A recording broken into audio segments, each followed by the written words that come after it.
There are so many people who think that starting out on their weight loss journey, overnight, they're going to be able to run 10 miles. They're going to be able to do 100 push-ups. They're going to be able to lose 100 pounds in a year. Is that reality? No, not always. You're not going to be able to start out, running 10 miles. You might have to take months to actually train for that. Are you going to lose 100 pounds in a year? No, not always. There are some people who they can't lose maybe 5 or 10 pounds a year, and that's perfectly fine because that's progress. Progress is progress. But a lot of people, they get into this thinking just overnight, I'm going to clean up my eating. I'm going to clean up all the junk food. I'm going to only drink water, only eat salads. I'm going to be very strict with myself. I'm going to go to the gym every single day, and I'm going to work out at the gym for hours and hours. And then in a year, I'm going to lose all this weight. A lot of times, that's really the quickest way to fail. You have to really realize this is not a sprint.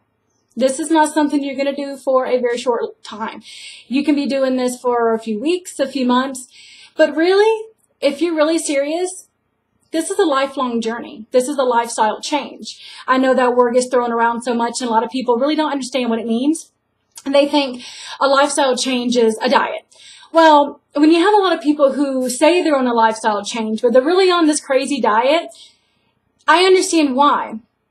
I understand that I've lost 100 to 106 pounds, depending on the day, that I'm not going to lose, all this weight overnight. Even if I get to my goal, guess what? I'm not done. If I turn around and reach my goal, and then I start slacking off, and I start eating fast food again, and I start, going back to where I was, well, guess what? I'm going to be back where I started. Is that what I want? No. So this isn't something you're going to do for just a short time, because really, if you're just in this for a short time to once I reach my goal, then I can quit, you don't really understand what a true lifestyle change is. I've lost 106 to 100 pounds. It just depends. And I still have about 70 pounds I need to lose. Now, I did lose 135, but, if you watch my videos and know my story, you understand, what happened with that when medical issues and tumors and all that craziness. Now, I could have just thrown my hands up and quit, but I'm not. Even if I had to start over, I'm not going to quit. I understand that this is something that I'm going to have to do the rest of my life. And that is really what a lifestyle change is. It's not thinking I'm going to go out there and I'm going to do so great and then I'm just going to magically in a year have all this done. It's not really going to happen that way. And a lot of people, if they really start off extremely strict, if they cut out everything they love, thinking, I can't have that, I can't have this. Well, first of all, you can have it just in moderation. And I'm not really a big fan of cheat meals because I know my cheat meals can be more than one. So I try to avoid that. I don't really do the whole cheat meal thing because I know that if I did a real true cheat meal, it would just ruin all the progress I've made for the week. So I don't really do that, but I know a lot of people, they look forward to it and that works for them, and that is perfectly fine. It just does not work for me. But if you turn around and you just quit doing everything you like, if you don't eat cookies, if you don't eat sodas, drink sodas, if you just cut everything out, you're going to fail. Why do you fail? Because you're not supposed to restrict yourself of everything that you enjoy because you're on a diet. Diets are the quickest way to fail. Because when you decline yourself of simple things you enjoy, you get to where you don't want to do it anymore. You fail, you crave it, you binge it, and then you're like, oh, well, I tried. I can't do it. I tried. Well, you know what? Even if you make a mistake, just try again tomorrow. Now, if I want a cookie, I'm going to eat a cookie.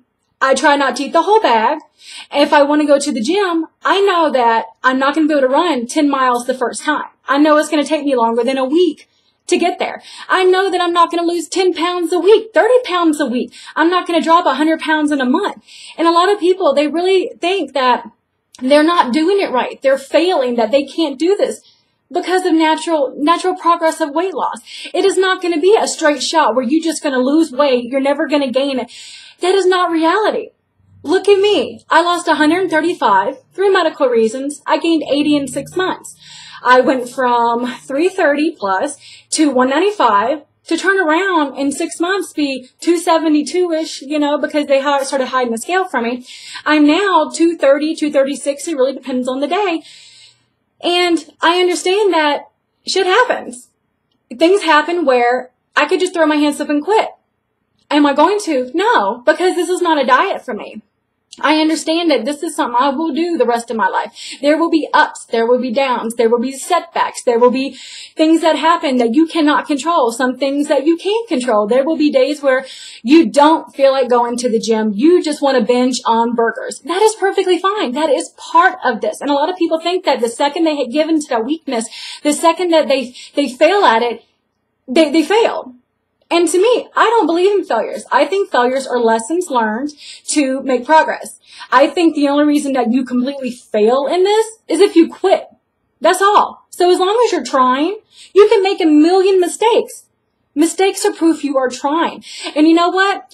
I have the utmost respect for people who fail. Because when you fail, you're trying. So I have the utmost respect for you. And for someone who doesn't fail because they don't even try, I don't have that much respect for you, because the person who fails every single day, they're trying. And that is the most important thing. But you have to realize that it takes time. You may lose 10 pounds the first week. You may lose 20 pounds the first month, but 3 months into it, I haven't lost anything. Like right now, after my surgeries, I lost almost 50 pounds. 30 pounds pretty much came off almost immediately. Then I struggled for 20. Now I've been at the same weight, fluctuating up and down a few pounds for 4 months. 4 months. Of course, there are days where I'm like, why do I do this? I work out. I go to the gym. I'm doing everything right. I'm not losing weight. Why do I do this? That's normal. That is perfectly normal. Now, I understand. I'm not quitting. I'm going to go back to where I was. I'm not quitting. But I understand that it happens. Your body is crazy. What works for you will not work for me. What works for me a month ago won't work for me now. You have to change things up. And you just have to realize it's a progress. Any progress is progress, regardless if it's the scale. A lot of people put so much weight on that scale. And I'm kind of guilty of that too. I get on the scale and I see it's the same and I kick it. And then I almost broke my toe. So I try not to kick it because it hurt. But you put so much weight and so much value into yourself over that stupid little scale. And we're all guilty of it. Even the very best of us are guilty of it. But try not to just value yourself on that scale. It doesn't show the progress you've made. It cannot show all the inches you've lost. I mean, I have got on the scale and I've lost nothing. And I measure myself, and I lost 3 inches off my waist. Did I just go by the scale? No. And one more thing, take pictures. Now, when I gained all the weight from my surgeries and from the tumors, I was so broken from the weight gain, I did not take pictures. I did not measure myself because I knew at the time I could not handle it. I was so upset by the weight gain that I couldn't handle it. And I kept telling myself, you're going to regret it later. You're going to regret it later. And I really do now, because sometimes you don't see the progress. You can get on the scale, and even if it go down a little bit, you don't see it.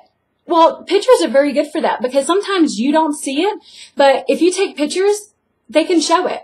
Now, my pictures, I don't ever put my before picture as really close and my after picture is really tiny, because I don't think that's very accurate. I don't do that, because it makes you look like you've lost more weight than you have, and that's not really going to do anybody any good if you're kind of faking the pictures a little bit.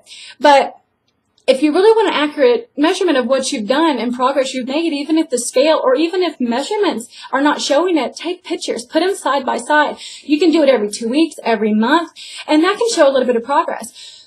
Also, if you really want to know a little bit more progress, if you can do an extra minute at the gym, if you can get on the treadmill and do an extra 30 seconds, if you can do an extra minute on the elliptical or the bike, or you try a new workout and you can raise your weights a few, progress. That's progress.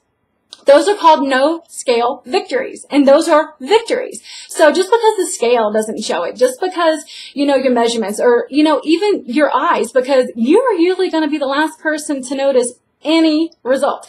I have so many people, even now, tell me, you've lost weight. And I'm like, no, I haven't, not at all. And they keep telling me I have. I don't see it. But obviously, I've had about 10 different people tell me in the last month. And sometimes you are the very last one to see it. So just don't think that the scale is number one. It's not. Any progress is progress. If you're drinking more water, it's progress. If you're eating healthier, that's progress. If you're having one less soda a week or one less trip to the fast food place a week, that's progress. Again, it is not something overnight. You are not going to wake up and just be miraculously, all fitness guru. It's not going to happen. It takes a very long time, especially when I first started.